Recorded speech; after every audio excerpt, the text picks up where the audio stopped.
Welcome, colleagues, to this second session on the fourth day of Research Week with the theme Digital Technologies. The session will be split into two parts. After each part, we will have a Q&A session in which the speakers can answer any unanswered questions or provide additional comments on something they may have answered in the chats while the speakers are giving their presentations. Please feel free to participate and ask questions in the Q&A window, and to the speakers, please answer that as you're able to. I hope that we'll have a good, productive session, and I look forward to hearing the different presentations. If we can start with the first speaker, Mr. Olajuwon. He's from the Economic and Management Sciences faculty, and he will be presenting on the topic fostering global impact through digital platforms, the influence of social media on advancing sustainable development goals, which relates to SDG 17. Mr. Olajuwon, over to you. Right, thank you.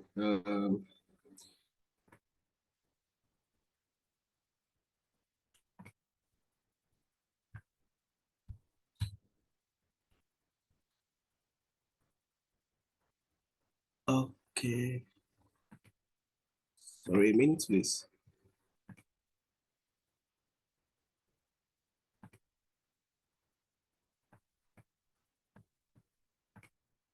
Okay, can you see my screen, please? Yes, we can see your screen. All right. Good afternoon, everyone. As earlier explained, my name is, as earlier said, my name is Simone Olajuwon. And this paper is titled Fostering Global Impact Through Digital Platform, the Influence of Social Media on Advancing Sustainable Development Goals. Our main focus here is to look at the impact of social media in advancing the cause of Sustainable Development Goals, the SDG. And this paper co-worked on by Oluwakemi Olayinka. So we'll be taking you through some specific costs this afternoon. To start with, because of our time, in the past, development took decades or centuries due to the fact that there is absence of technology, and perhaps the globalization has not actually been in the forefront. But now in this century, technology has taken the order of the day, and there has been the linkages in the global world right now. And because of this, there has been some different challenges, or perhaps the need for the improvement of sustainable development goals, as the world is facing a confluence of crises. And then despite the transitioning from Millennium Development Goals into the Sustainable Development Goals, this transition has not actually been in good shape, because the implementation of sustainable goals has been proposed by the United Nations is still perhaps in its slow form. So with this, sustainable development is imperative to meet needs, and the ability of the future is to meet their own needs. So as it were, the advent of social media as a two-way communication has actually been something that is necessitated. And with this, it has helped to break the traditional barriers of time and distance between people, while bringing change in the mindset of people and the state. In the course of the paper, we try to look at the historical background developments from the MDGs to SDG, and currently what has actually been the order of the day. So as it is, the Millennium Development Goals was established in 2000 during the Millennium Summit. And this was basically to target poverty reduction and perhaps some of the manifestations, for example, hunger and what have you like that. And then in 2015, when the Millennium Goal was actually because it was specifically not fulfilling the purpose, the main purpose, and then because of the wideness in the coverage, there is need for more. That's why the United Nations actually came together and establish the Sustainable Development Goals with the focus between 2015 and 2030. But now we are actually close to 2030, but still yet the goals are not actually being overhauled, achieved. What will be the next? We don't know. But then, because of the increase in the use of technology, we actually are able to see that there is changes that have occurred, specifically from the traditional, moving from the traditional form of communication, traditional form of implementing this Sustainable Development Goals. It has moved drastically through the use of technology. And the mantra of SDG mainly focus on leave no one behind and to reach those that are behind first. So in this, we try to look at what are the roles of, or perhaps what is the impact of social media in enhancing that Sustainable Development Goals are made actually, the goals have been implemented. And then looking at this, we look at some specific literatures, especially, for example, the United Nations Sustainable Development Goals in 2020, Sustainable Development Goals in 2022. It states that the use of social media takes over 80% proportion of National Statistics Office that carry out activities to educate and reach data users in the past 3 years. Also, according to Kuman, media plays an important role for organizations to achieve the goals of sustainability by pushing corporations to new level of transparency, improving the connection between customers and companies, and forcing organizations to retain their role in society and communities around share the common purpose. And then also, Robert in 2020 also states that the internet specifically has become a critical enabler of social and economic change, transforming how government, business, citizens interact and offering new ways of addressing development challenges. As it were, our main focus is on social media. And then what is social media? Social media, from our home point of view, and based on the focus, is a computer-based technology that facilitates the sharing of ideas, thoughts, and information through virtual networks and community. And it's convinced that the internet is a unique platform for innovation, creativity, economic opportunity, and social inclusion, which can make a major contribution to achieving the SDG. And that is why our focus is on examining how social media influences the advancement of Sustainable Development Goals, specifically for global impact. And in doing this, we try as much as possible to look into, we conducted a key informant interview. We have virtual interviews to document and highlight the perspective and uses of social media by specific organizations and individuals who are actually done. And in total, we interviewed 30 persons from different non-governmental organizations who probably serves as operating or media managers. And then some of them we are able to at least interview the executive director directly for us to be able to at least look at the role social media play in advancing the cause of NDG from their home viewpoints. And then this will actually analyze using thematic analysis. And then from our findings, we were able to understand that social media has played a great role, and it has also helped in advancing the cause of SDG through education and enlightenment. Many of the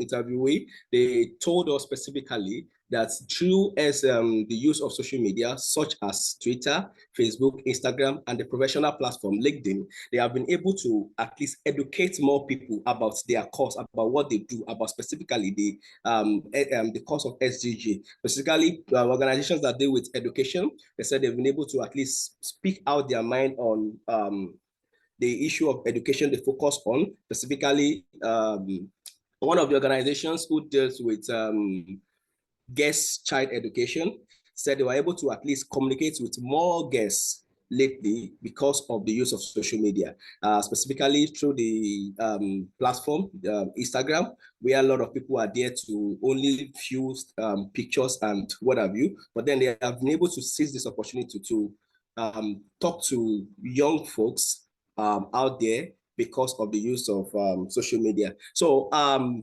education and enlightenment has been one of the key findings that we discovered. And then it's obvious that many of these organizations, they even organize free online courses through specifically SCG Academy and at least advocating for the growth of SDG.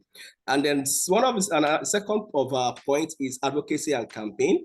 Many of the organizations said they have used social media as a means of advocating and advocating for the cause of human rights and perhaps for the cause of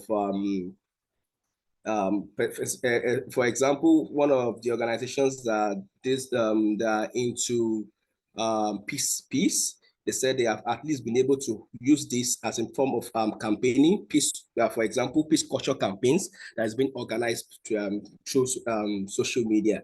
And a typical example of this is also in 2020, there is a Mayo County Council which contributed to SDG awareness through social media.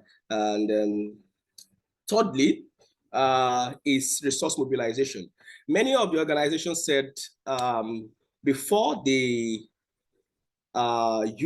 start using SDG, they practically only focus on funds or perhaps resources that is from their own members' contribution, or perhaps that is from their own pockets to say. But then through the use of SDG, many of them are through the use of social media, many of them right now are actually getting funds to make do with in their community advocacy or in their projects within their community. And through the use of, for example,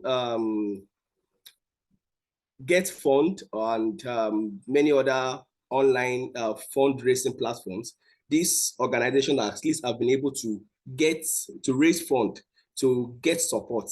And then another typical example that was given by one of the respondents is that they were able to facilitate fund or mobilize fund through accessing grants that are naturally unavailable to them without the use of social media. So organizations are also giving out funds and are able to access these funds through the use of social media, specifically through the use of LinkedIn, putting out their projects and their programs over time to LinkedIn has actually helped them to connect with organizations who are donors, and then they've been able to actually impact their community and their society in general based on the fact that they were able to get funds through the use of social media.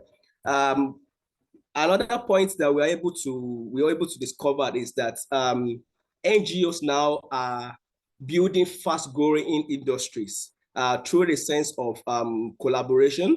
They are building a community, so the social media has given them the opportunity to network and build community with themselves, with the people involved, and some other organizations out there.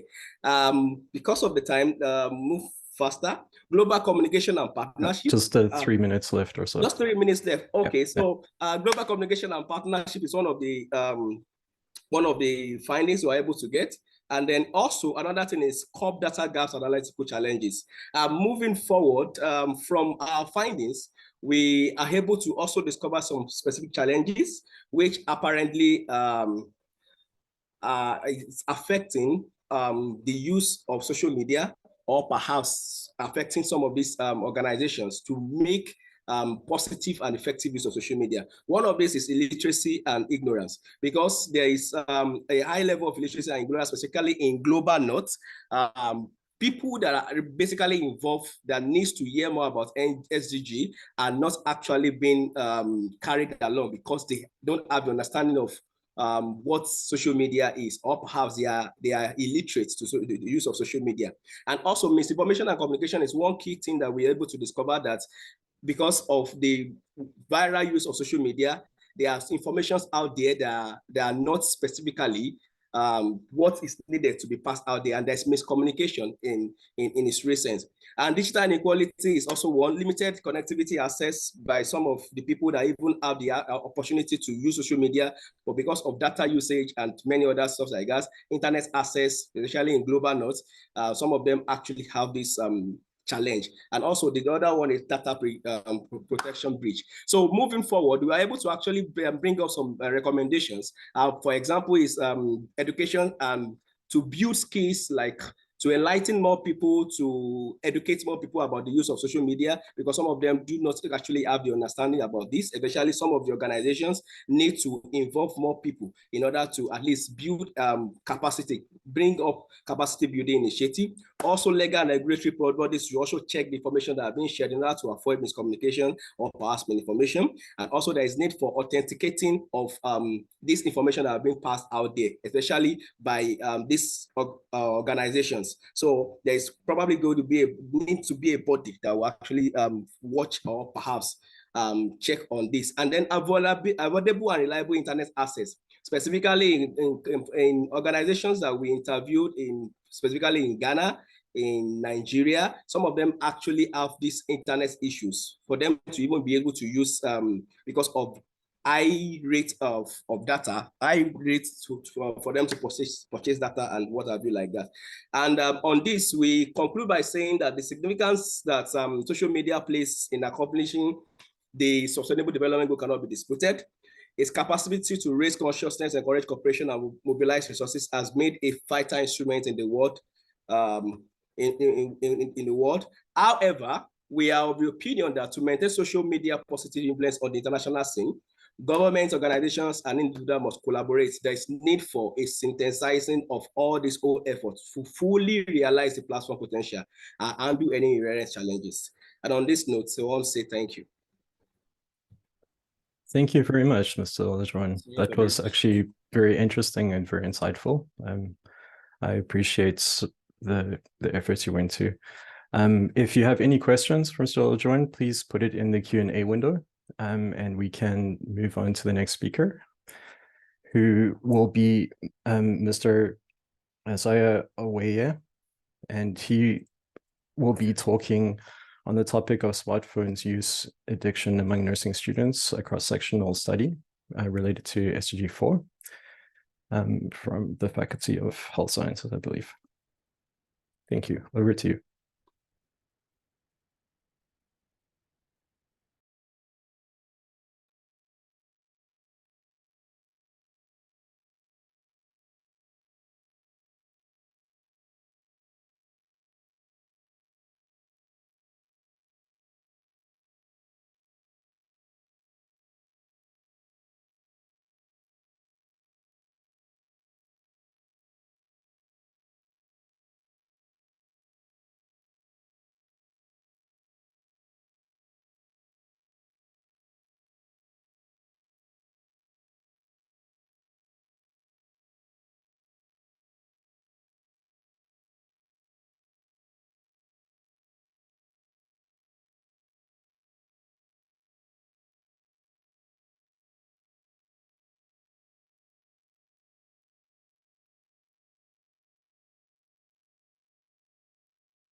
I can't hear anything on my side.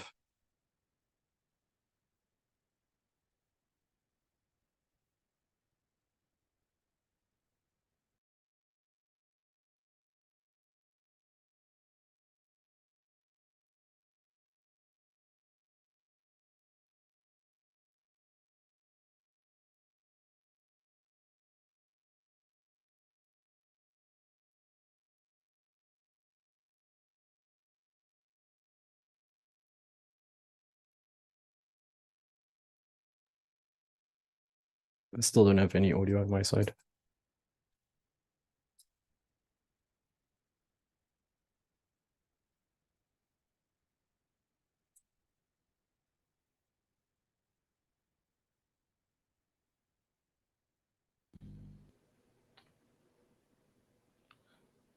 Hello. Yes, I can hear you now. Perfect. Good. Uh, Thank you. yeah, so sorry. It's a technical glitch here. Um, I'm going to be presenting smartphone addiction in nursing education. The use of a phone has been around the world, but the exponential increase was witnessed in the year 2022, probably because of the COVID-19 pandemic, where we have 3 billion users of smartphones recorded, and that's about 38% of the world population using a smartphone. 1.3% of this world smartphone users are in Nigeria, and that accounts for about 40 million people.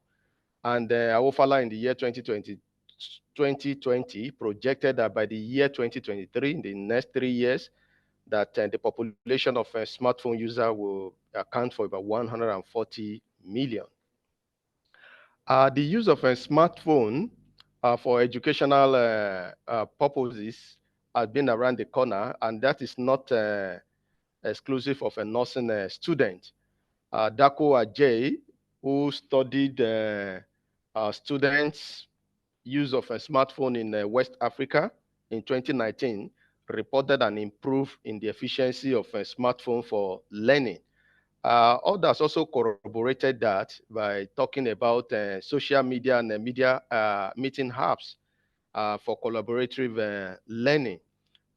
People use that social media and some of those meeting apps for cross-pollination of idea, and also access to educational information. People retrieve information, download, and all of that using a smartphone. When there is a use, there's likely to be a misuse. So the use of smartphone for educational purpose is said to be beneficial and useful, but there are concerns that are being raised, and that is regarding the addition to the use of smartphone. Abusan in 2022 talked about the excessive use, which has impacted the daily routine of a student. And what are those daily routine of a student in the academic setting? Is that their studying habit, attendance of a regular academic uh, routines. So it has been impacted. Then 80% of students are also said to be going to bed with their phones.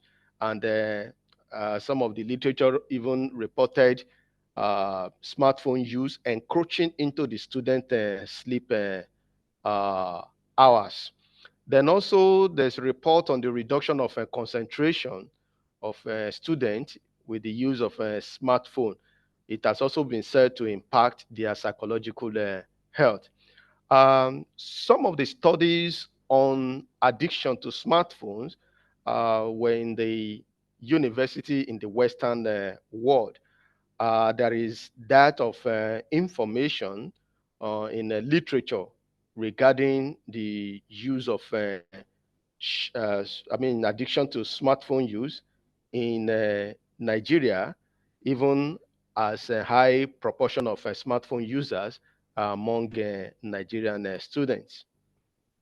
The aim of this study is to assess smartphone use and also the addiction to its use among nursing students in the selected nursing training institution. And this is a part of a bigger project in order to develop the pedagogical, ethical, technical, and administrative guideline for the use of educational technologies in nursing educational institution in a low resource setting.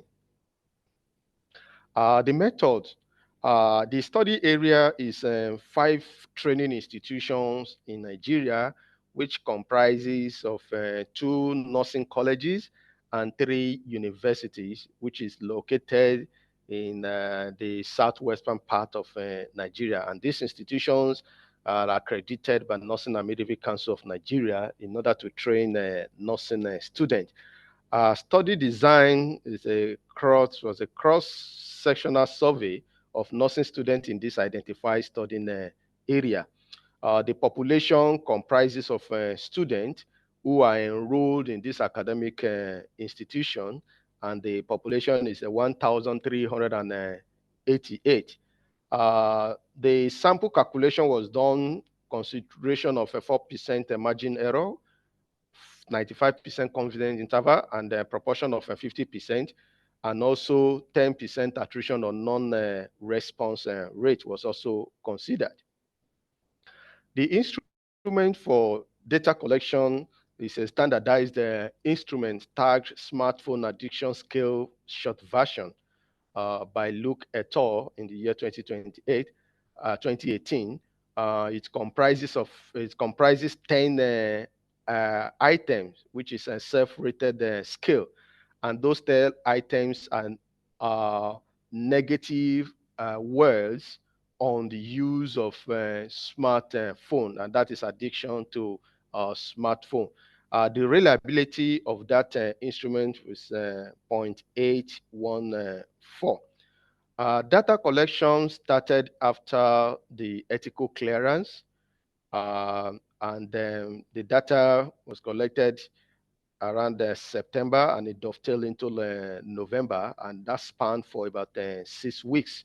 The data analysis was done using SPSS version 28 software, and the Leica scale was actually reduced to 4-point agreement after the pre-testing, and the proportionate cutoff point of more than 21.3%, more than 21.3 was considered as a likelihood of smartphone addiction, and that is using Nikolic et al.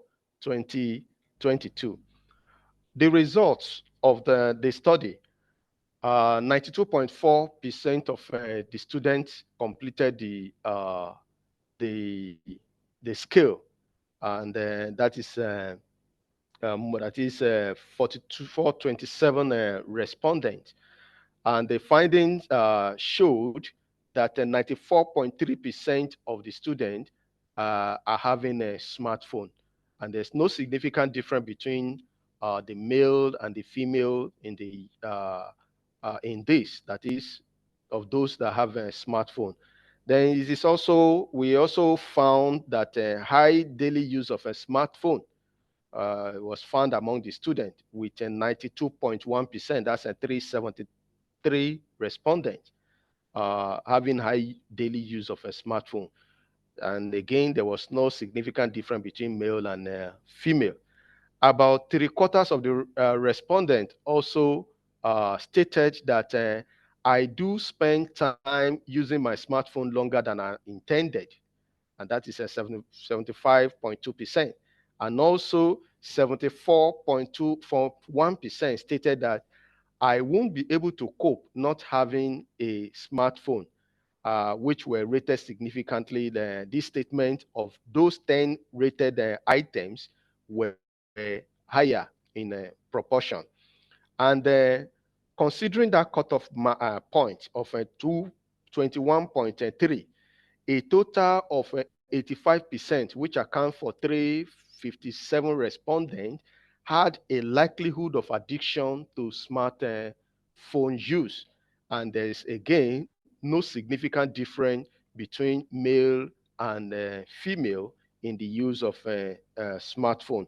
A reflection on this, we do not have in the Diagnostic and Statistical Manual of Mental illness, we do not actually have a smartphone addiction proper as part of an issue, but it's coming as an emerging issue even in the Western world.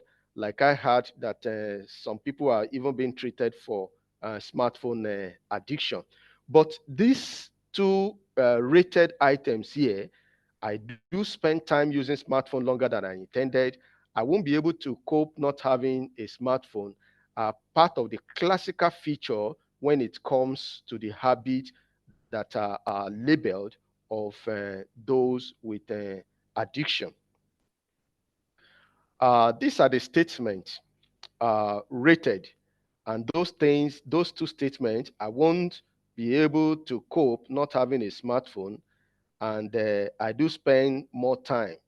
I do spend time using smartphone longer than I intended. Are those on the highly rated statement there? Then we looked at we use chi-square in order to look at the gender with this statement, and we could see those two statements highly rated there. And the significant one that is significant here is that the people around me tell me that I use smartphone too much, and the male are more proportion of male students are found in that. And when I look at some of those literature, some of the literature reported male students using smartphone more than the female student. And even in the qualitative study done among the teacher, some of them also reported the issue of male students using a smartphone more than the female counterpart. Just a couple of minutes left. If you could wrap up, please. Okay. Thanks. So the limitation of the study was conducted in one of the zones in Nigeria, which may not be a true representative of the whole ethnic group. Then also instruments used just capture smartphone addiction, and other things hidden that are not actually captured there. We recommend that a further study may be needed in order to explore reason and the impact of addiction on the student at that study setting. And in conclusion, there was high likelihood of a smartphone addiction among these students, as 85% are rated in that line. Most students reported spending time using a smartphone longer than intended, and they stated that they cannot cope without it. However, further study could also be done in the same setting in order to look at the perceived effect of a smartphone use on the academic of this student. Thank you. Thank you so much. That was very, very interesting. And I think something we don't often, at least from my perspective, think about enough. So I appreciate your presentation and taking the time to do this research. Any questions, please direct them to the Q&A window. I see there is a question there, I believe, for the previous speaker. So if you could just have a look at that. And if we can move on to our next speaker, who is Mr. Smith, who will be talking about the topic is towards a framework for the adoption of a digital value chain for the emerging small-scale farmers in South Africa. And that relates to a broad array of SDGs. So over to you, Mr. Smith. Thank you very much.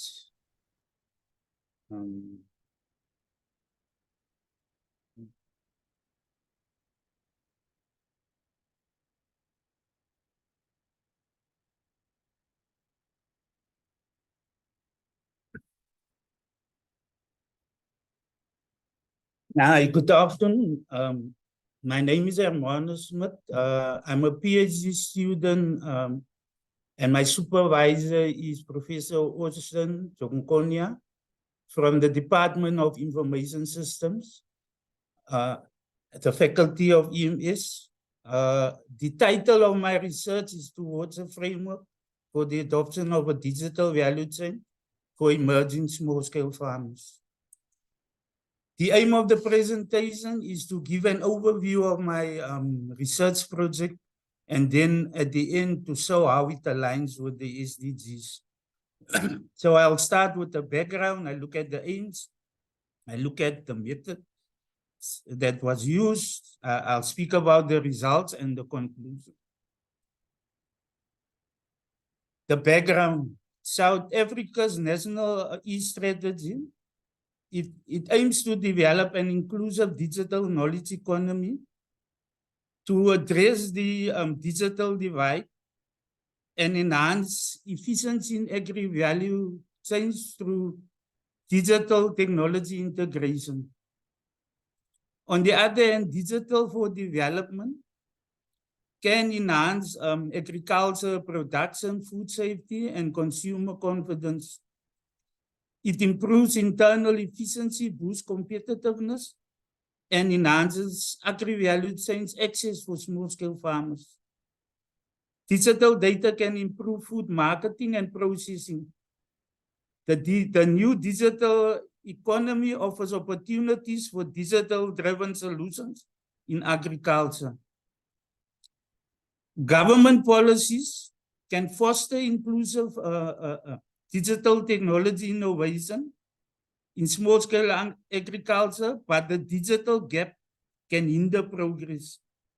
Understanding the local barriers and considering the farming community opinions can help implement better funding, training, and improved extension services.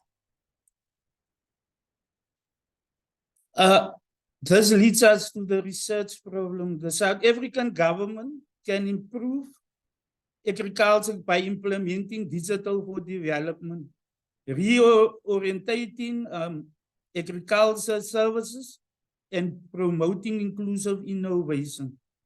A multidisciplinary approach balances openness, dominance, and accountability for empowering the underprivileged. Digital for development in agri-value chains can improve efficiency, but faces challenges due to political, social, and economic factors. A comprehensive framework was needed to support small-scale farmers' participation and promote socially responsible innovation, addressing knowledge gaps and ensuring better protection and governance for digital technologies. This led us to the following research question. How can a digital value chain framework assist emerging small-scale farmers in agri-value chains of South Africa?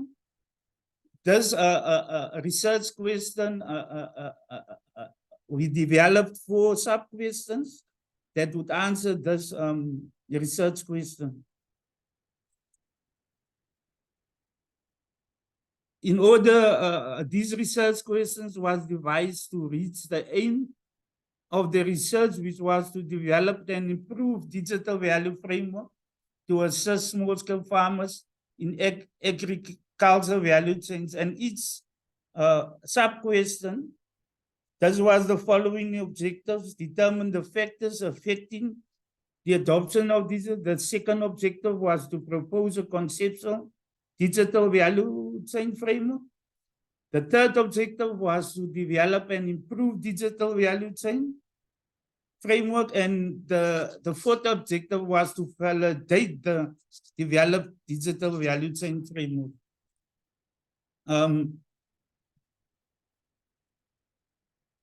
In order to do a literature review, the study explored the theoretical foundations for digital development for small-scale farmers in agri-value chains. The study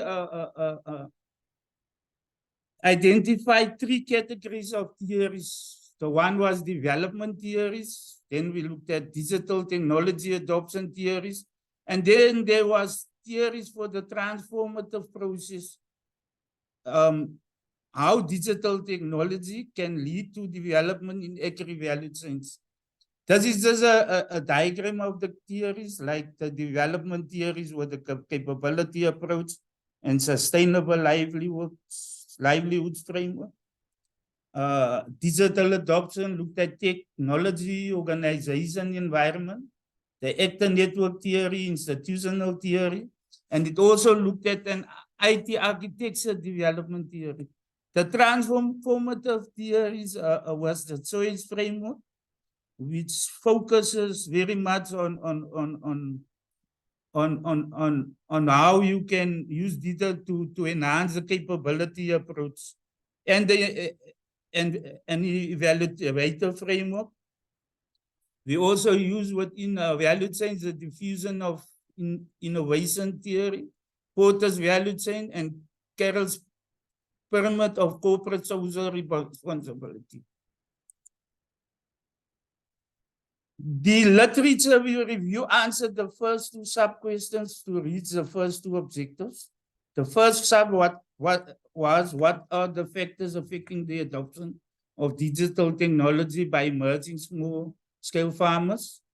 So that's to determine the factors. And the next was, what are the possible shortcomings of existing value chain frameworks? And out of there, we then proposed a conceptual digital value chain framework. And this was the framework that was proposed. So this framework then consisted of the following layers. It had the following properties. It had a foundation layer.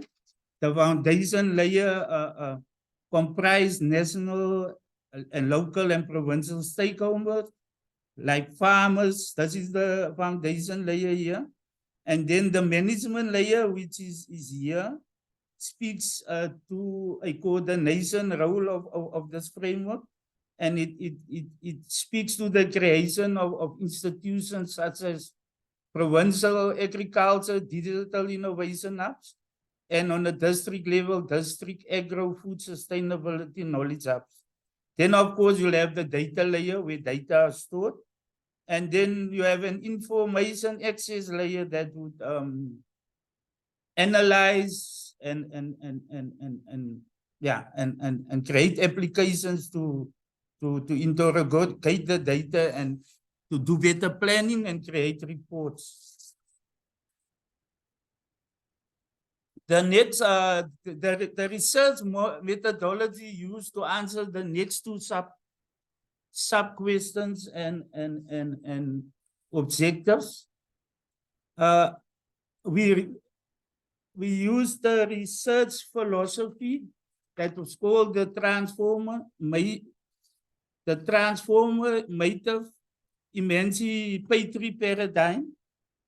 This is a theoretical framework for this is a philosophical framework for academic research aiming for social justice, focusing on oppressed groups and promoting pro-equity digital incorporations, addressing socio-economic issues in South Africa, and promoting cooperative logic. The methods used was the explanatory sequential mixed methods research. The qualitative phase, it followed the quantitative phase to yap and explain the quantitative phase.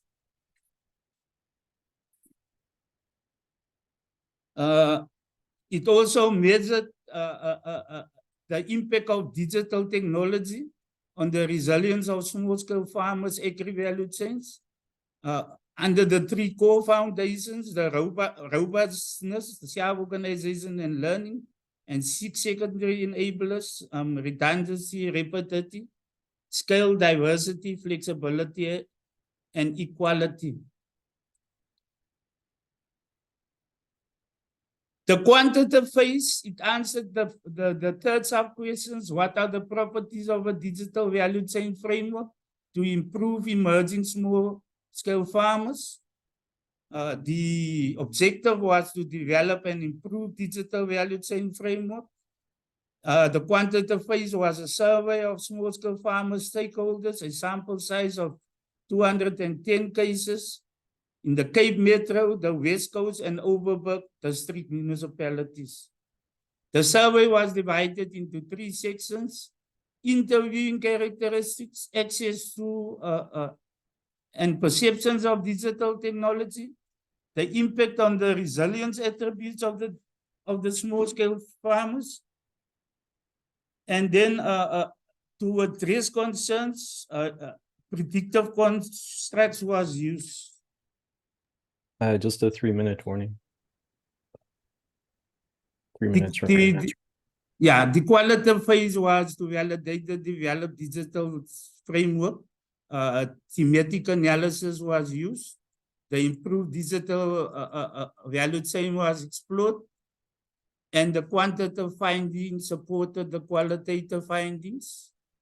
That's again, the thematic themes that evolved included impact of climate change and economic challenges on small, the lack of government support and transformation, institutional support towards digital development. I think,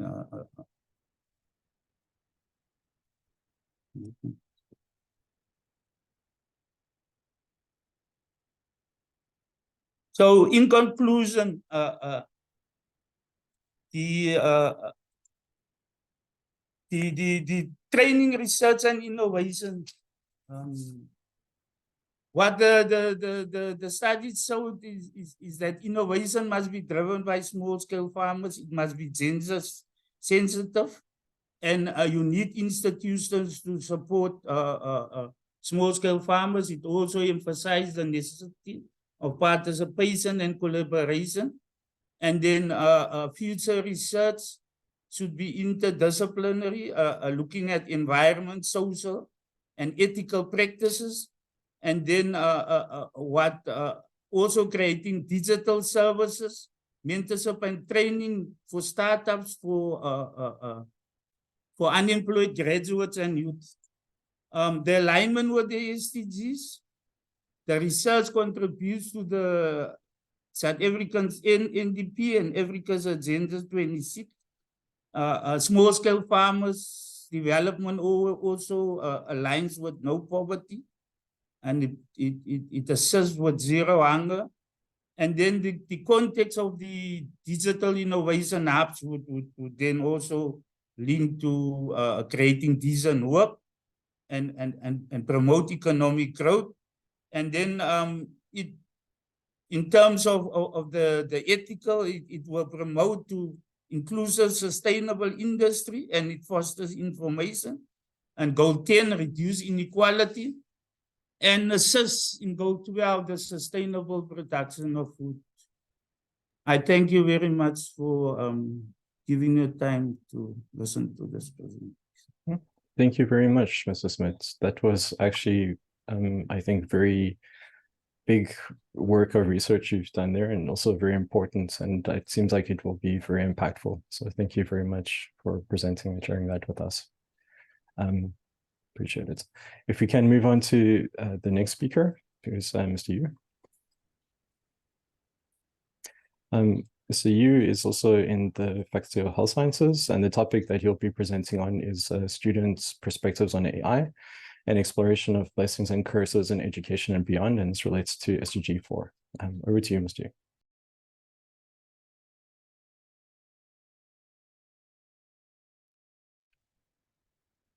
Oh, hi everyone. So I'm sorry, I'm just trying to find the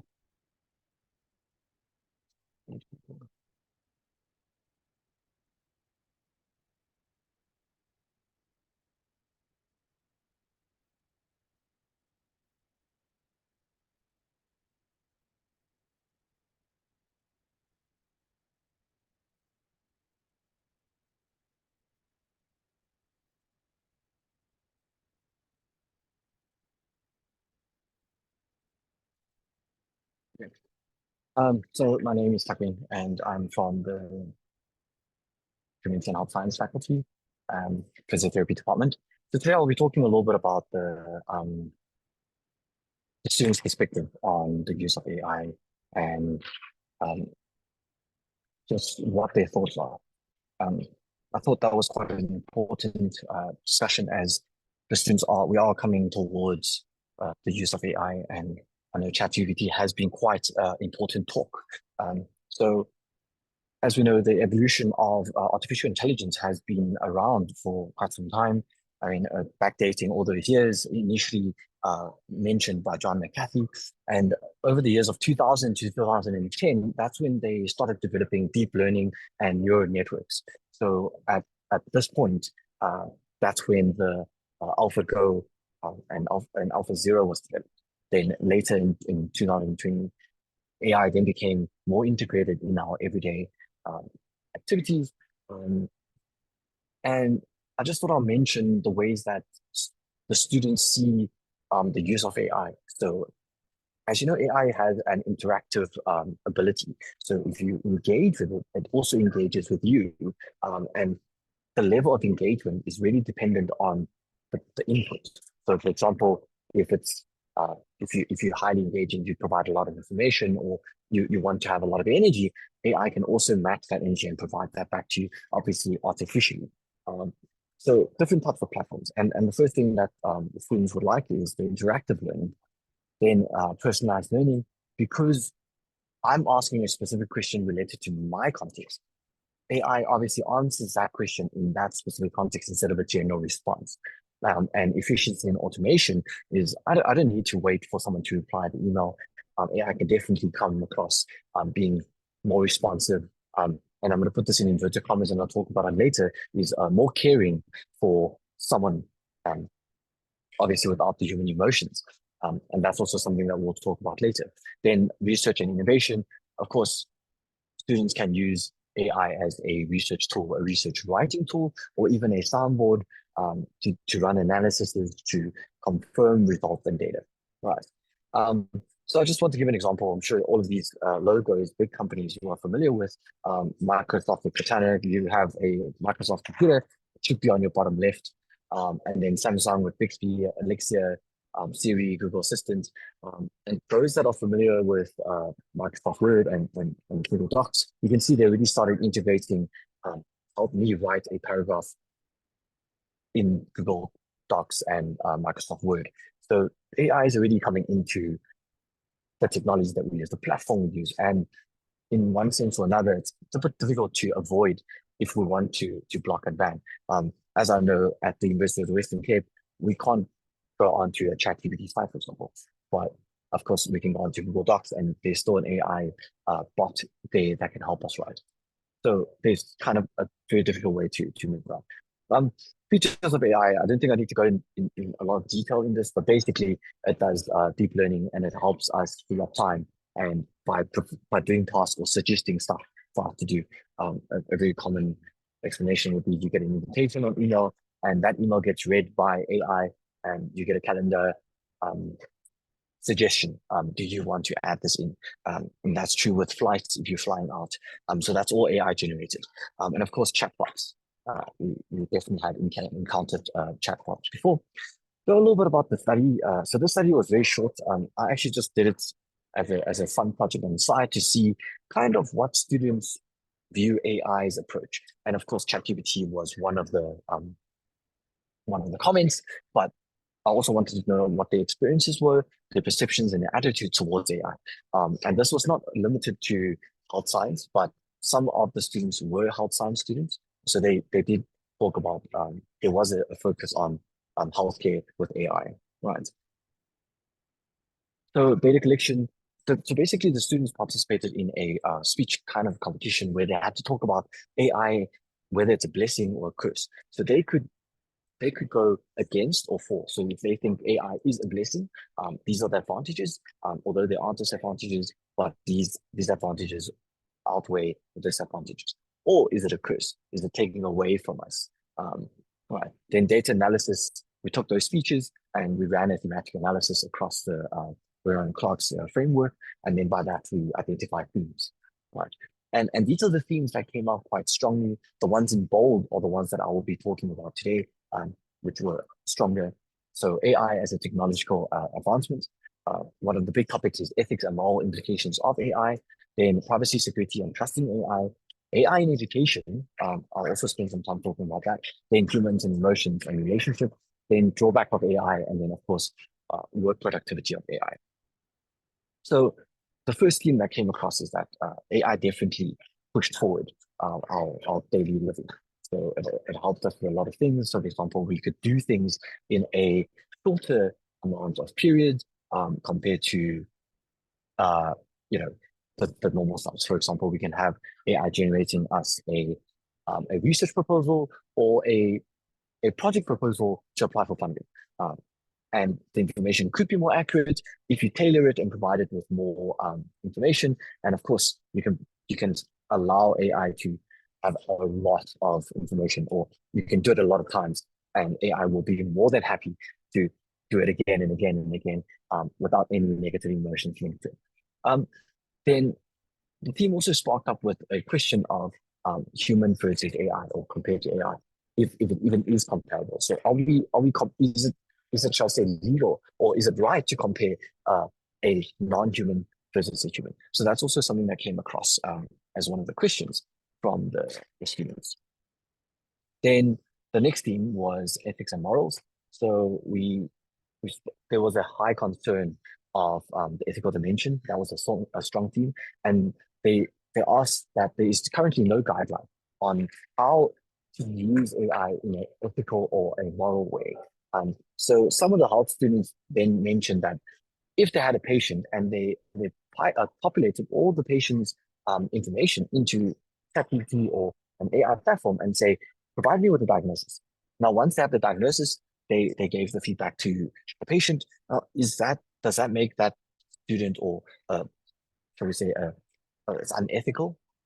But is that the same as a doctor turning behind, looking for a diagnosis in a dictionary or in a pocketbook? And then another question that was raised is that there was no guideline.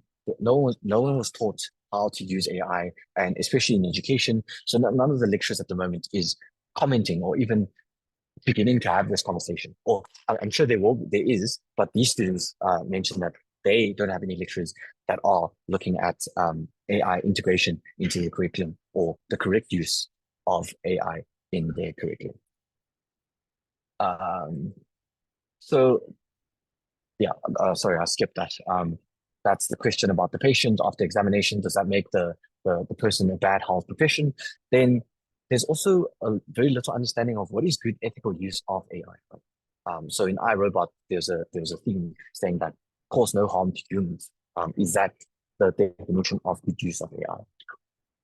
Then another sensitive topic is privacy, security, and trust in AI. Of course, we can throw in data, we can put in stuff, and the garbage in, garbage out, whatever we throw in, that comes out. So do we actually trust this data? I know at the start of the research week, Prof. Michael Rowe spoke about how to validate data that you put in. So of course, if you have a specialist that knows what they're doing from studying or education or university basis, and then they not challenge, but they engage with AI, there's two sources that they can validate. He himself is a specialist and can validate the sources that AI provide. However, a student with no knowledge, blank, then can't validate these resources. And of course, AI can package it really nicely and provide a large amount of data, and it seems so to be accurate. So the trust factor is questionable. And then we look at privacy and security. Of course, over the past years, we talked about PUPPY Act. We can't even send marks to students with their student numbers on.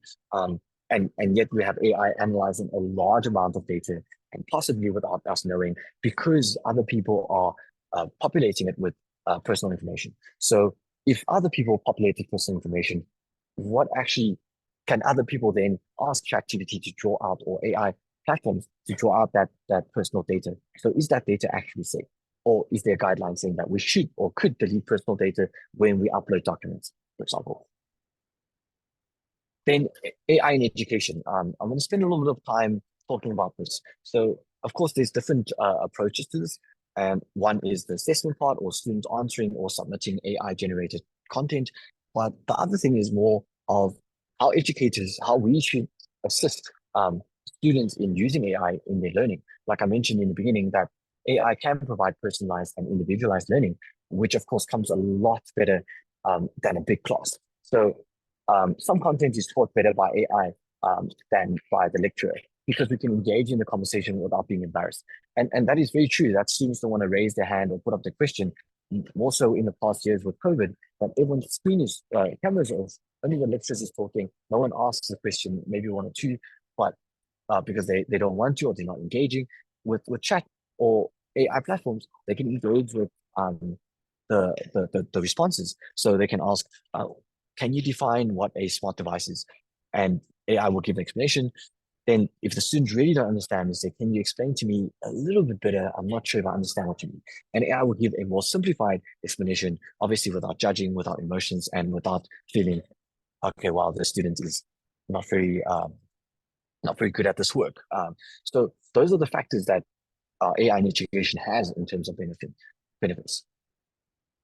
Then a true factor is that they mentioned that students are already using AI, ChatGPT, or whichever platform in completing their assignments. And like I mentioned before, it is unfortunate that we can't block these websites or these apps that we have.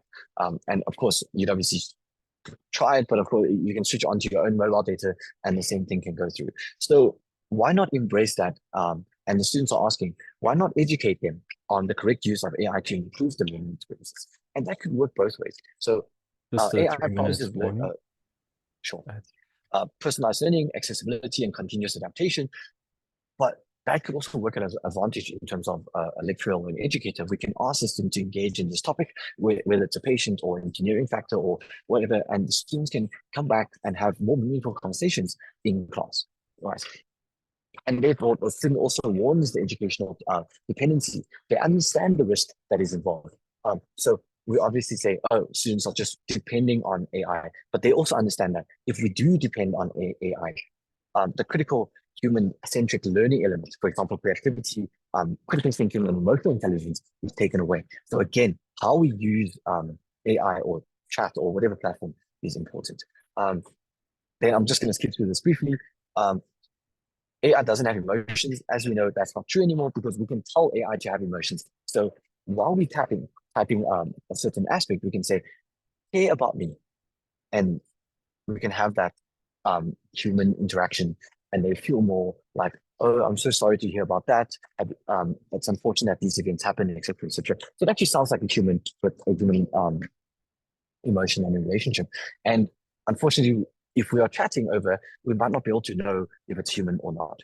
Drawback for AI, of course, we have privacy invasion and job loss. So in the UK, where we have self-service tools, and then chatbots. Although students did mention that they still want to chat to a consultant, they do feel that that's more human. And work productivity, students do feel that it assists them to do work better, so they can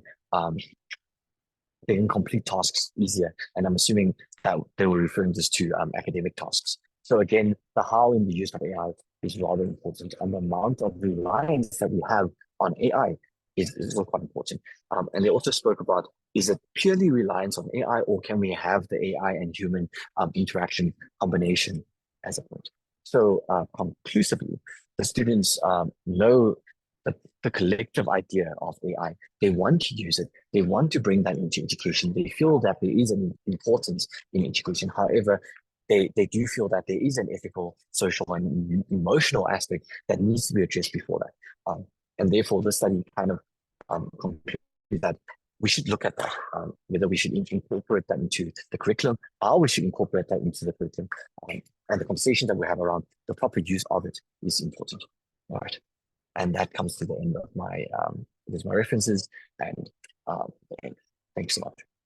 Yeah, thank you very much for your presentation. It was very interesting, particularly the aspect relating to education.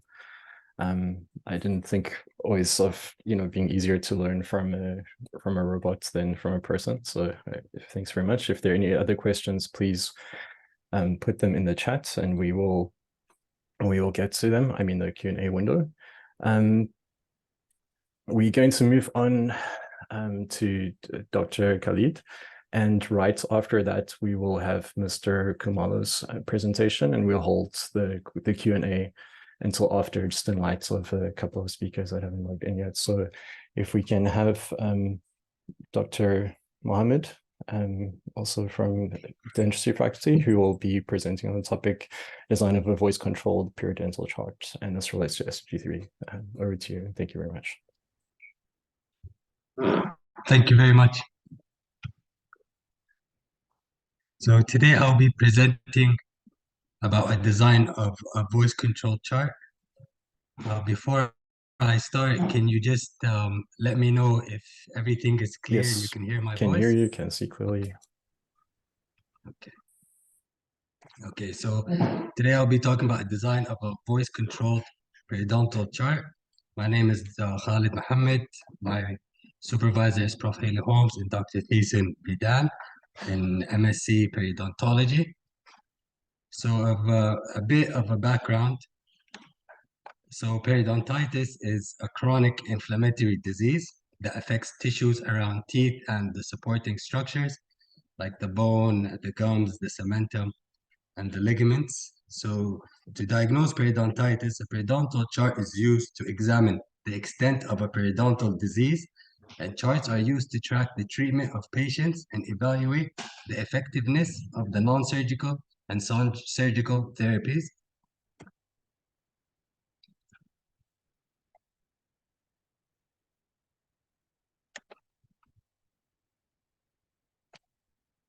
Okay, so this is just an example of a tooth chart, and every tooth has a certain number. See, we have on the top right, the first quadrant. The first tooth is called 1-1 and 1-2 and 1-3 and 1-4. It's vice versa for the other second quadrant, the third quadrant, and the fourth quadrant. And this is just how a periodontal chart is used and how we fill in all the data of the periodontal charts. This is another example of online periodontal chart. And on the right, these are probes, periodontal probes that we use to examine teeth, around teeth. So for example, here we have the top teeth. So tooth for 1-1, 1-2, 1-3, 1-4, 1-5, and so on.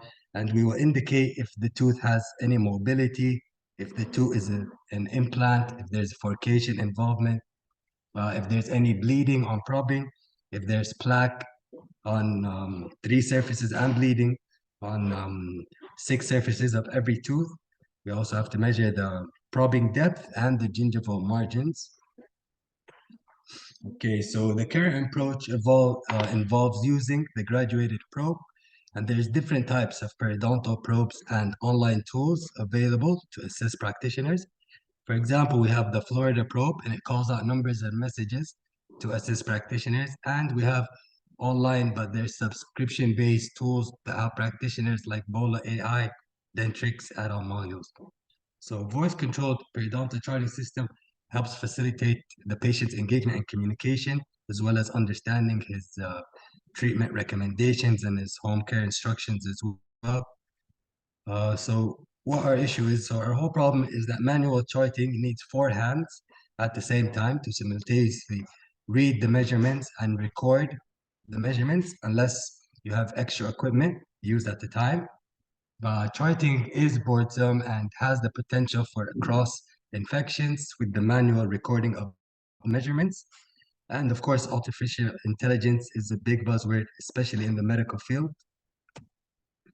So in a teaching facility, there was 2,042 reports were dictated on 2 computer-equipped with speech recognition programs. They saved a total of $3,319 in transcription costs. And the turnaround times were calculated and achieved on average reduction in turnaround time from 15.7 hours to 4.7 hours.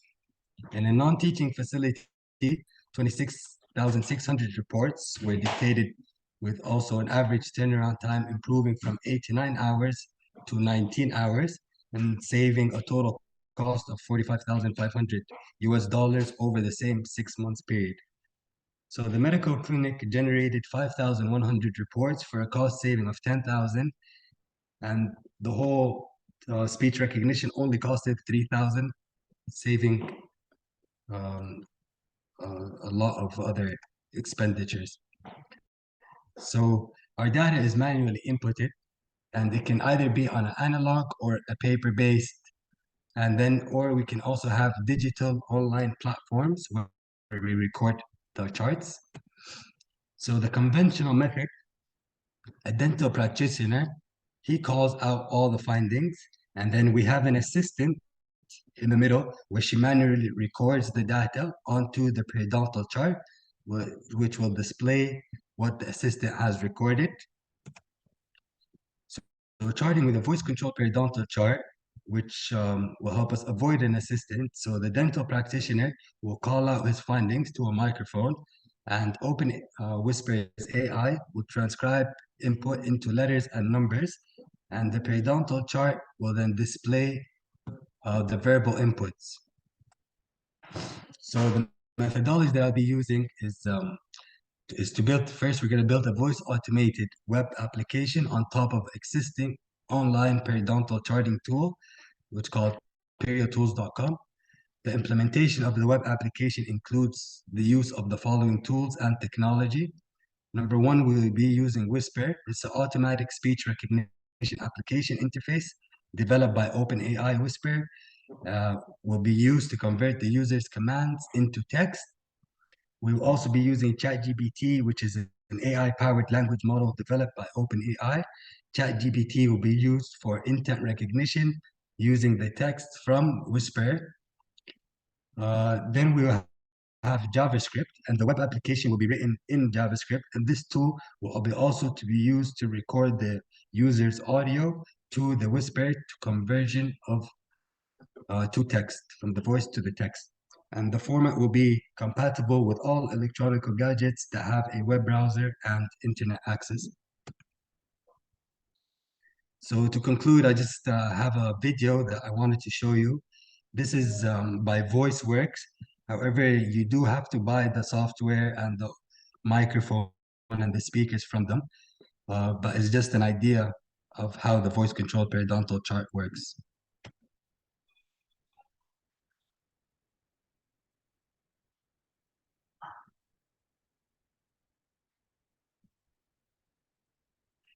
Three, two, three. Just deleting. Bleeding. Rewind the move.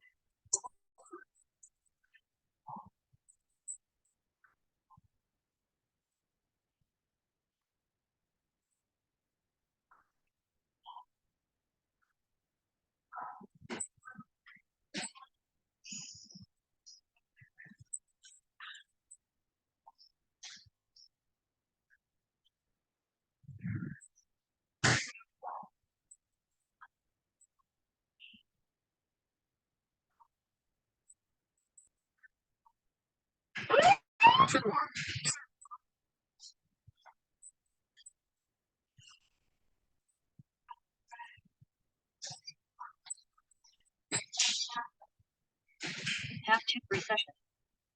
Three. Frication one. Crown. Close.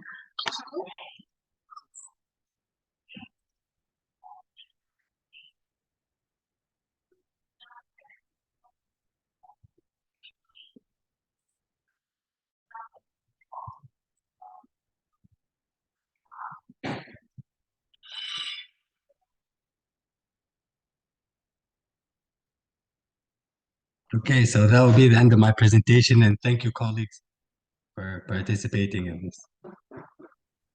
Thank you very, very much, Doctor.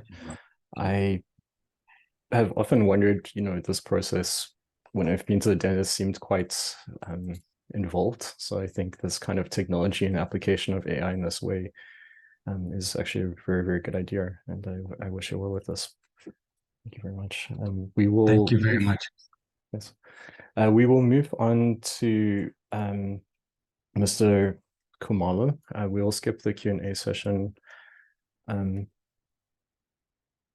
now. So, Mr. Khumalo, are you ready to present? Yeah, I am. And I'm just going to share my screen. Mr. Khumalo will be talking on a conceptual framework for the adoption of e-logistic technologies towards improved data analytics practice in the Western Cape fishing industry. Over to you, Mr. Khumalo. Thank you very much. And just to confirm, I'm quite audible. Yes, we can hear you. Thank you. So good afternoon, everyone. I am Bradley Khumalo, and I recently completed my Master's in Information Systems at UWC and supervised by Prof. Sean Pada. So today I'm delighted really to share some of the key findings from my Master's research, whose subject has just been mentioned. Now, you will hear me use terms like e-logistics, fishing technologies interchangeably. The entire investigation was, at foundation level, trying to set up a foundation for understanding how we can incorporate 4IR tools like your artificial intelligence that can be used for fish species recognition, or machine learning that can be used for stock assessments and demand forecasting, etc. Now, the primary objective of my research was to understand factors that influence the adoption of e-logistics technologies to facilitate the development of data analytics in the fishing industry. And just to give you really a background, globally, fish stocks within biologically sustainable levels dropped from 90% to about 65.8% between 1990 and 2017. Present-day fishing necessitates significantly more effort, requiring up to 5 times more the kilowatt hour to catch the same amount of fish as it did in 1950. All this is happening with the backdrop of consumption growing at a rate of 122% between 1990 and 2017. Now, the reality of these issues and the availability of, e-logistics technologies has not necessarily translated to adoption in our local fishing industry. Instead, the industry continues to use, as part of its operations, outdated methods of data collection, resulting in frequently inaccurate and incoherent analysis. And so the research asked, what are the primary factors influencing the adoption of e-logistics technologies in the Western Cape? And you ask, why Western Cape as well? Well, because it is home to 11 of South Africa's 13 designated national harbors. Fishing contributes about 5% of the Western Cape's gross domestic product. The Western Cape provides about 72% of industry income in South Africa. That's relating to fishing industry. Western Cape accounts for about 71% of fishing industry employment, and the region is basically characterized by the presence of both larger companies, quite a few of them, and then quite a number of small-scale fishers. And so in the fishing industry, a diverse range of stakeholders play integral roles, and this is a very simplified supply chain, just showing where data flows from when it's captured on the vessel.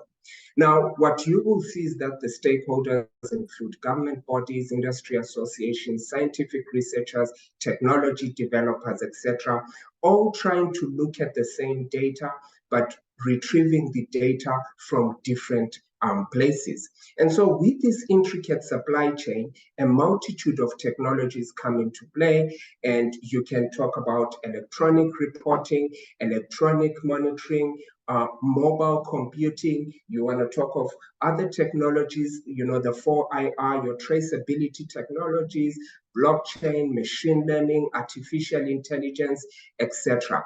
So e-logistics technologies, in essence, should be able to provide the capacity and capability to move us from the paper logbook systems that are still in place to greater efficiencies at lower cost.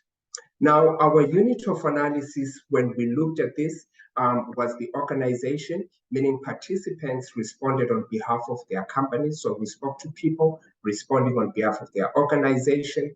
We employed purposive sampling and sent out 90 participation requests. 20% were successful. Our interviews were in between 15 and 35 minutes. And what we also did was to employ both an online survey and qualitative interviews. For the sake of today, we're going to look at the feedback we received from the qualitative interviews. What informed the research design? Well, we used an instrument known as basically a combination of the TOE framework, which is the Technology, Organization, and environment framework, together with a DOI framework, which is the diffusion of innovation frameworks. We merged those together. The TOE brings into perspective both the human and non-human factors into a supply chain, is usable for both small and large organizations, and is greatly complemented by this DOI as evidenced in literature. So we investigated constructs of technology, whether you want to talk of ease of use, the knowledge of the technology, human interactions, availability of funds, government legislation, and other influencing factors that are external to the business. What we also did then is we got the data, the qualitative interview data. We then went into a coding process. So what we basically did was a systematic categorization process. So data were broken down into codes. Codes were subsequently organized into code groups. These code groups were then grouped into overarching concepts, aligning the constructs that we started with all the way down to the codes, so top to the bottom, and also aligning the codes we were getting, trying to bring in the new constructs that we were getting, and we're just going to have a look at some of these findings. The ensuing results of this rigorous process are basically detailed in the slides that follow. While a significant portion of our respondents hailed from fishing operations, as you can see in this table, we deliberately ensured a diverse representation of stakeholders to gather a wide spectrum of perspectives. At least 50% of our respondents had over 10 years of tenure in the organization, and at least 61% and close to 80% had at least about 5 years of experience within the fishing industry. And so in many ways, this informed the objectivity and depth of the qualitative feedback we got. We spoke about these constructs, and I just want to show you, just as an example, here to say constructs of relative advantage, compatibility, maybe even before we get there, the constructs of technology, organization, and environment exerted an influence on technology adoption. So no doubt on that one. However, it's worth noting that amongst these, there are specific concepts that emerged as adoption factors. You are talking about relative advantage. We'll discuss what that entails. You're talking about compatibility. These were found to be primary factors. Top management support, absorptive capacity and slack, external support, and government regulation. Now, there's a caveat to that, but we'll discuss it in just a moment. Now, furthermore, the critical role of security in shaping the decision to adopt e-logistics technology was evident, as articulated by some of the respondents. Now, hear this comment. The fishing environment is very harsh. The weather elements sometimes determine what technology may be out at sea and what technology may not be out. Rugged laptops are a better alternative to other laptops, while smaller computers are ideal due to space, logistics, etc.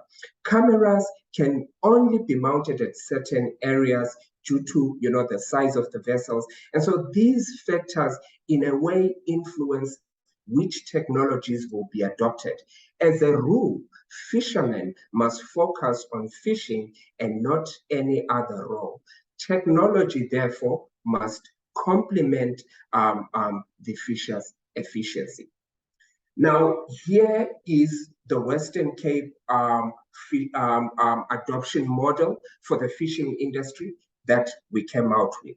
We're going to stay on this slide, and I'm just going to give you a breakdown of what all these concepts and constructs entail.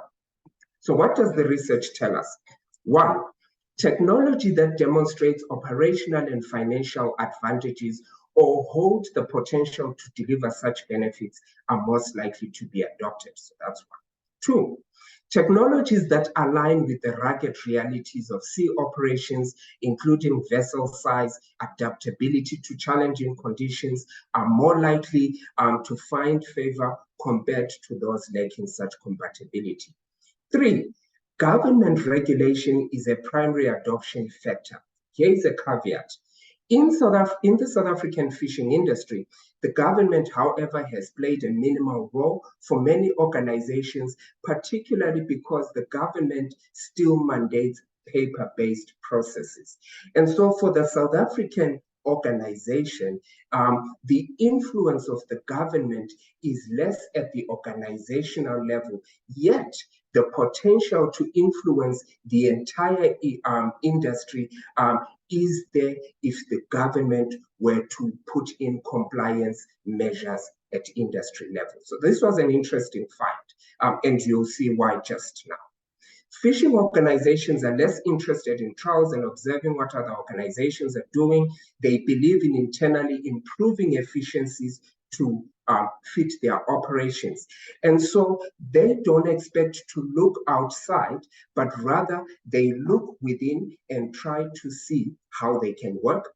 Off-the-shelf technologies will not work. 5, while many adoption studies found formal education level, thank you, I noticed that it's 3 minutes and I should be on time. So while many adoption studies found formal education level to influence technology adoption, in the Western Cape, really, the emphasis was on familiarity with technology and not a formal education. Very interesting. Listen to this comment. Look, education maybe isn't the right word. I think the right word would be experience with the technology. The analyst who mentioned this continues. Younger people most probably will be able to adapt very quickly because they are used to having the environment where you have to learn new systems and new technologies very quickly to try and kind of fit in. One gentleman actually said, fishing has now become more about choosing the organization and less about choosing it as a career, and that in some ways inhibits adoption. What else did we find? 6, ensuring e-logistics technology adoption requires strong support from top management, and this might include the use of incentives, so that's great. 7, adequate financial resources and a sense of future predictability are imperative. Here it becomes a bit ethical. As underscored by one fisher, government empowerment initiatives aimed at specific groups different to that fisherman posed challenges to his organization, limiting capital investment in technologies due to the uncertainty surrounding the sustainability of his business in the medium term.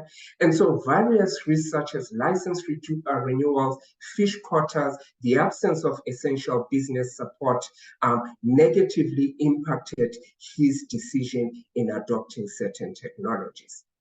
The next question that came up was, is technology a human replacement or a human complement? And this becomes so key when you move to artificial intelligence and other 4IR technologies. The analysts note, in South Africa, one question to ask is, how many workers am I going to lose? What is my employee turnover? Employment is a hot topic. We have a really high unemployment rate. The rise in technology, specifically within the operational fishing sector, is not always viewed in a positive light, and it can be seen as a method or process of reducing staff numbers and replacing workers. Think of electronic monitoring, think of automatic processing plants, etc. My 15 minutes is up and I'm just concluding now. Lastly, another noteworthy aspect pertains to data security. Stakeholders anticipate a high level of assurance that data remain safeguarded against loss and potential hacking risks. Remember, this e-logistics technology probably store the data somewhere in the cloud.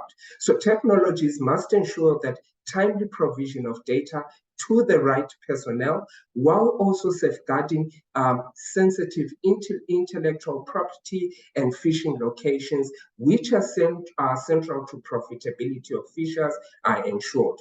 When data is stored in external servers, who owns the data? What guarantees does the fishing organization have? When there is mayhem, who is at loss? Could there be some cost to cover the losses of the fishing organizations? What support is available? In essence, our findings emphasize a resounding truth. The bedrock of success lies in fostering robust and unwavering partnerships amongst all stakeholders. Beyond the identification of influential factors, it is the strength and trust within these alliances that steer the course. Moreover, it is essential to acknowledge that the world of technology is one of perpetual evolution. The journey of adoption and utilization is not a finite destination, but a continual iteration. It is a journey in which adaptation is not just a choice, but a necessity. And so I want to close with what two fishing executives then said. Don't exclude people in developing technologies. Always pass the knowledge you have. People do what they do, and technology complements what people do. And the last executive notes, will. Unless the people are willing, the best technologies will not be used. Thank you. Thank you very much, Ms. Kromala. That was a great presentation. And I think something that you highlight there, having people as the central focus in any information system, logistics system, whatever it may be, is vitally important, because it's one of the leading causes why these things fail often. And especially to take something as complex as the e-logistics in the fishing industry and include all of those different aspects. It sounds like a very good project. Thank you very much for sharing.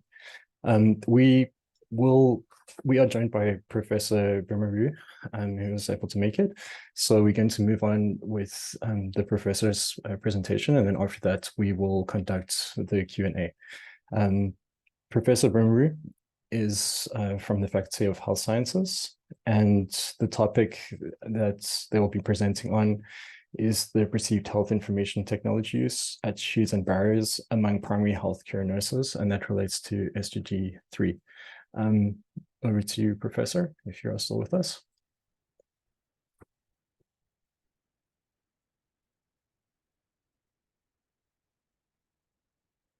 Sorry, I'm trying to put on my camera, the video. No problem. Okay. I'm not sure if it is from your side. I couldn't put my video on.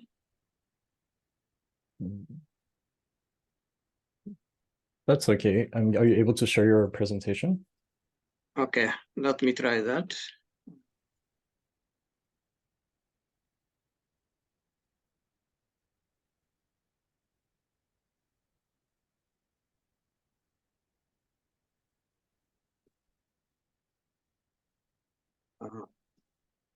Will you able to see my presentation? Yeah. Yes, I can see your presentation. You can just put it in the presenters mode. Is that okay? Perfect. All right, sorry about the video, but I don't know what happened. So my name is Milian Bimro. I'm from School of Nursing, Community Health Science, and today I'm presenting on the topic perceived technology use, attitude and barriers among the primary health care nurses in the Western Cape. So these are my outlines. I need to quickly move because of the time, and this is a background. Health information technology presents numerous opportunities for improving and transforming healthcare by reducing human errors and critical efficiency, coordinations, and accurate health data recording, all those type of things. And the health information technology is used in primary health care for capturing health information at first contact care, contributing to the continuity of care through improved communication among members of healthcare teams.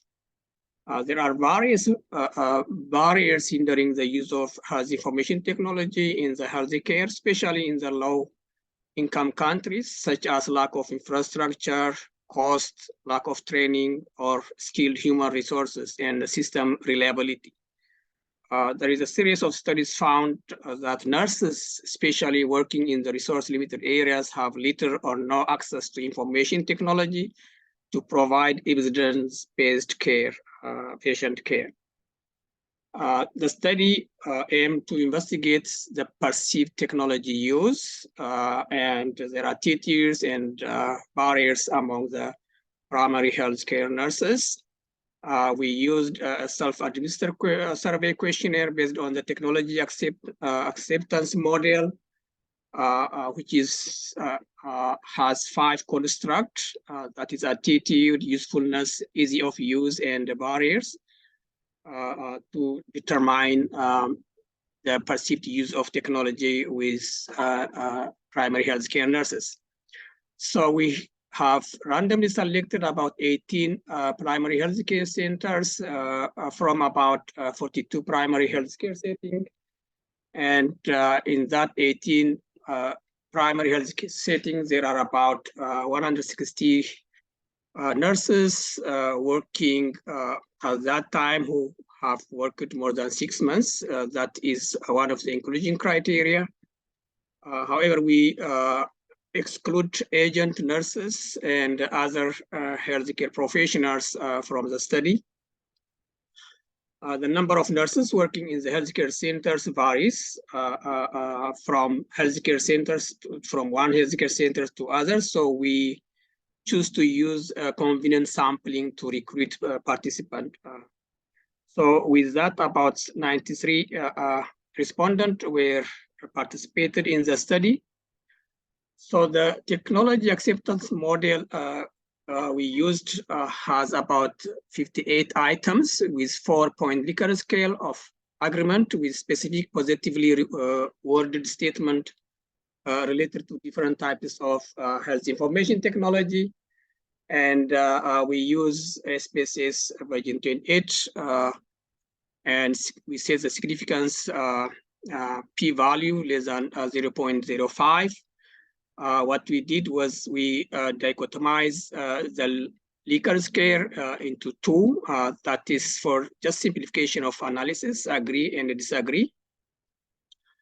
And we also conducted some regression analysis to determine the predictability of perceived usefulness, perceived easy of use, attitudes, and barriers.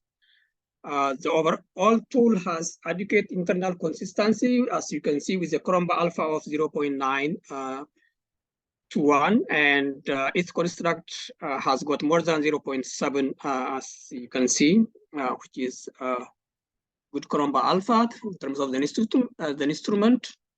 So the 93% of the participants completed questionnaire were eligible for analysis. And in terms of the result, 75% of respondents had positive attitude towards the use of health information technology. The majority, 95.7% of health information technology should be used for the registration of patient data, information sharing, and patient care. And also it is helpful for accurate recording of patient data, and it also enhances the quality of treatment and patient continuity of care. And this is the analysis data in terms of the attitude. As you can see, there are high percentage of positive attitude towards the use of technology from nurses. There are only about 38.7% of them which stated that they will be able to provide effective patient care if I'm not using the. I think this is a little bit contradictory response from them in terms of the attitude, the positive attitude they provide, stating that they will not be able to provide effective patient care if they are not using. So only 38.7% agree with the statement. So in terms of perceived usefulness, about 88.2% perceived that health information technology is useful for workflow, 81.7% for patient care, and 77.4% stated it increased productivity and also to accomplish tasks more quickly. But only about 46.2% of them apply health information technology to capture data in terms of the actual use, particularly in discharge, patient discharge planning.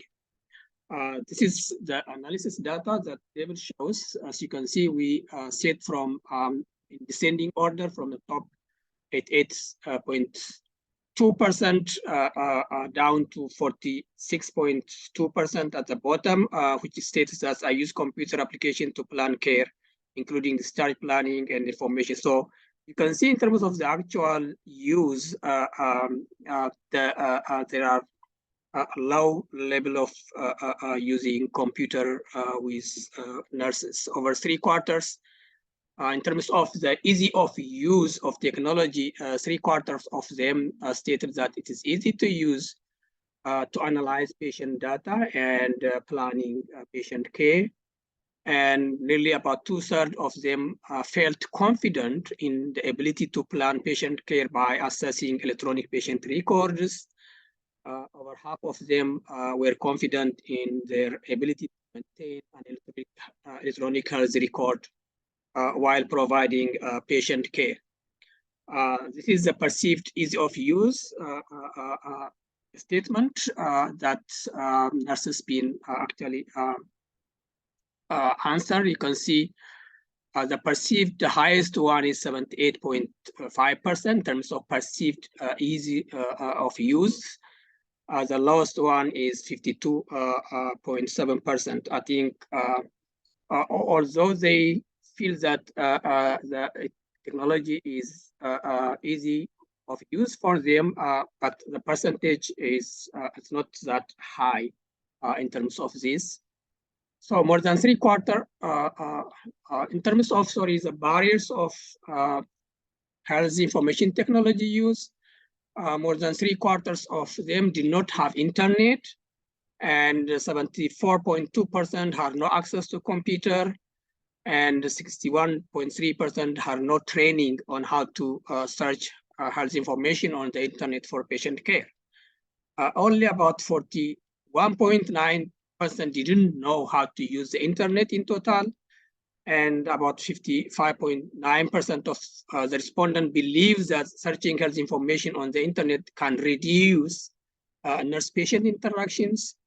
And also about 36.6% of them believe internet use during working hours decrease productivity, and about 20.4% of them had fear using computer. So this is the data that shows what I have actually summarized earlier. So use of health information technology. So as you can see, 92.5% of them says technology use they can use technology for capturing patient health information.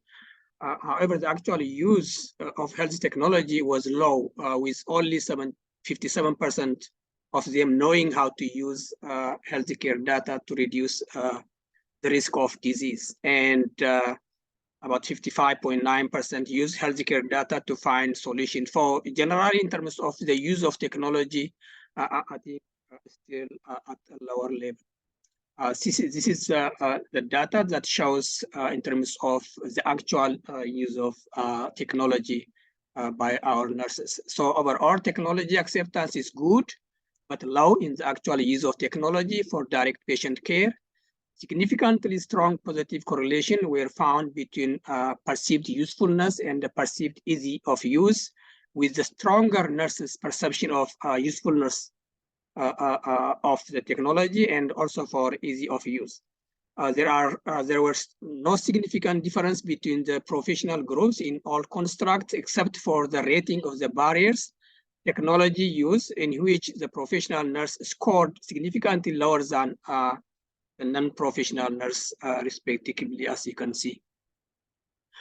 So we also have conducted material regressions, which was found to see how well attitudes, barriers, perceived usefulness, and the perceived easy of use predict healthy information technology use.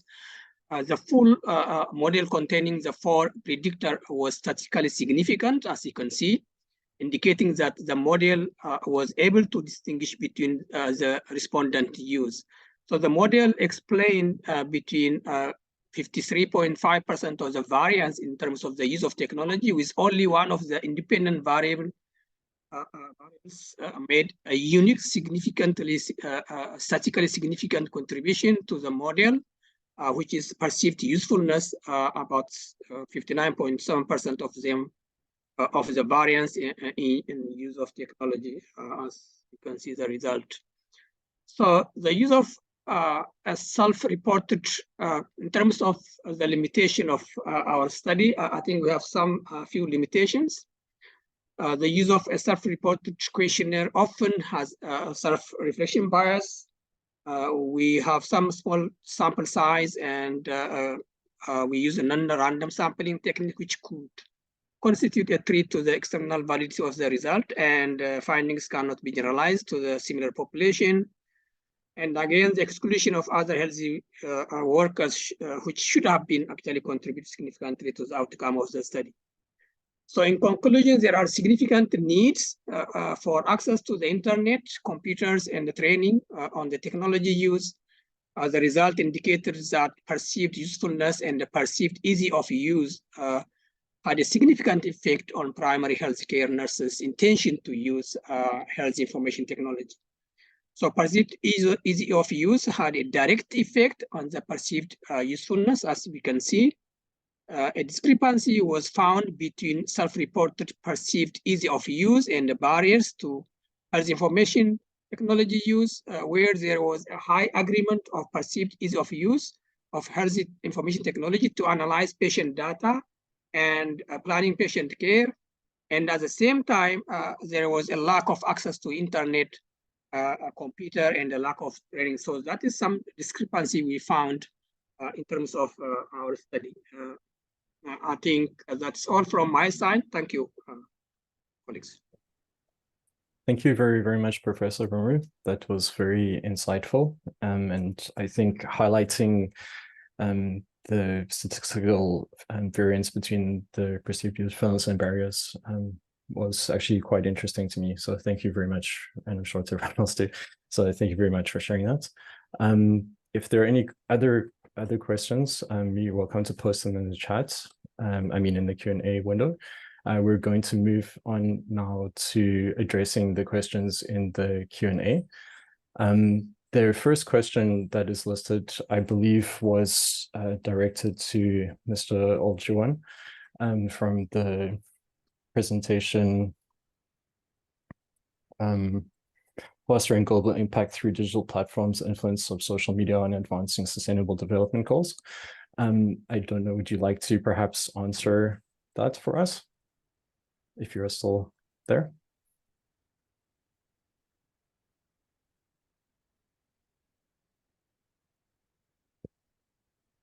I think then we can move on to the third question, which was directed towards Mr. Khumalo.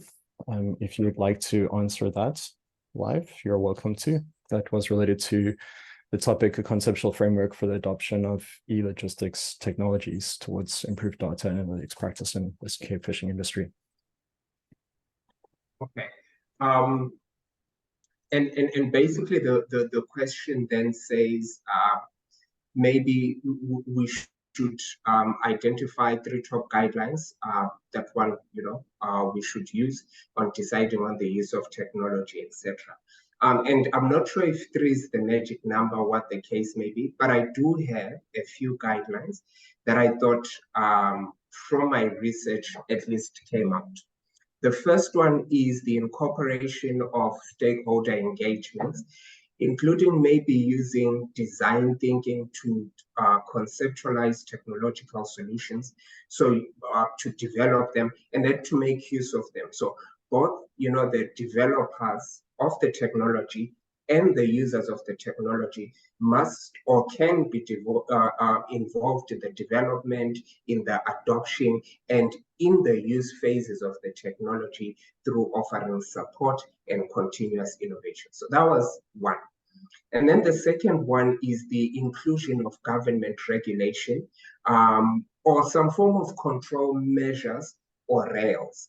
Now, in the research that we did, we specifically refer to a standards-based approach to regulation. And this is where we encourage innovation within certain boundaries. So we have to be careful not to say what the innovation is exactly, but at the same time, give boundaries within which the innovation can be developed. Now, this is key, especially for 4IR technologies whose use may imply giving up some sensitive information. Think about image recognition, cameras in fishing vessels. There might be a lot of security issues related to that. How do we bring in control measures? I know the UK is having a conference, the US is doing the same related to artificial intelligence. And then the third one is develop substantive data governance measures to ensure a complete understanding of where risk lies. So who's accountable for what financial implications are present, and who will bear those? So what business continuity measures are in place? So as an example, I don't want to lose my phishing data if I change my application from one vendor to another. And the only way we can really ensure that business continuity and ensure that ease of use of whatever technologies and the application of data analytics is to then say, how can we bring in governance measures that are going to enable business continuity, engaging all stakeholders within the specific industry you are looking at. Thank you.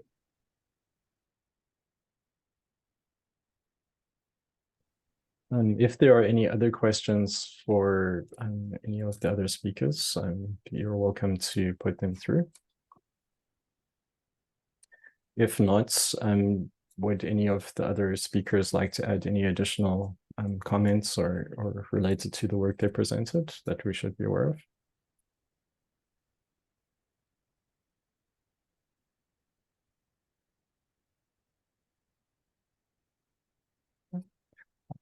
Yeah, then I think from my side, I don't have any additional questions from things that were already covered. I think it was very interesting, the work that was presented, often dealing with quite complex and complicated topics. And I think it was handled very well and was very insightful for me, and I'm sure all the fellow participants in this. I will hand this over to Zinnia, if you would like to do the close. Thank you very much, Dr. Shia, and to our speakers for a really incredible job. My task is very simple, simply to give a closing note. Just another note to Dr. Shia, thank you very much for chairing the session. With our last speakers for the day, we can conclude that these are the last speakers for our last session for Research Week 2023. Now, to address everyone, good afternoon, colleagues. We now conclude our Research Week 2023 engagement. On behalf of the DVC RNI and the Department of Research Development and Postgraduate Support, we send our most humble gratitude to all who took the time to honor our invitation. We themed this Research Week Collaboration Through Sustainable Development Goals, a multidisciplinary approach, with the intention to have our presenters highlight ways in which their work had a beneficial influence in society. as well as potential to shape the trajectory of research and innovation in the future. We were thrilled to see that this theme truly came to life through our speakers unpacking their research projects under the sub-themes, which included climate change, education for sustainable development, social transformation, health, sustainable urbanization, and lastly, digital technologies. We are proud to be a part of a research community that continues to support and move towards being intentional in positioning itself to be increasingly recognized for its ability to generate and produce novel insights through strong and credible research in academic study domains, advancing knowledge translation through innovative and impactful pursuits. One of the main goals of Research Week is to celebrate, discuss, share, and explore the diverse ideas and collaborations involved in the research at the University of the Western Cape. The UWC DVC Research and Innovation Unit, through such initiative, continues to spread awareness on the most critical and crucial global conversations, encouraging future researchers and academic staff to use such platforms purposefully to promote their most recent research projects and new research possibilities. With this said, we wish to thank our DVC R&I Professor Jose France for trusting our office to once again roll out this incredible initiative. It has been a true privilege to see the hard work done by the team in anticipation. It was really and truly a team effort. We wish to thank Professor Julie Phillips, our Research Development and Postgraduate Support Director, for her exemplary leadership and direction throughout the planning process. And our keynote speaker this year, Professor Michael Rowe, who unpacked AI in research on the first day of this week. We wish to thank our diverse group of speakers, not only in discipline, but in designation as well. We opened that platform to not only early, mid, and established researchers to participate, but also included our UWC postgraduate students too. By this, we doubled the number of participants from our previous year. We commend all speakers who not only honored our invitation, but showed true commitment in reflecting their collaborative research efforts. Thank you to our session chairs for their willingness to support this initiative. We most importantly take this time to appreciate and thank our audience, some of whom did not miss even one session since day one. From the bottom of our hearts, we thank you for your continuous engagement and support. To the support team behind the scenes, thank you for ensuring that all of this was made possible. We greatly hope that we see more research weeks to come, and we hope to also see them grow and expand from strength to strength, year to year. We look forward to seeing you all again, colleagues. Thank you very much. Baya danki, siyabulela, engosi, keep well and keep safe. Thank you, colleagues.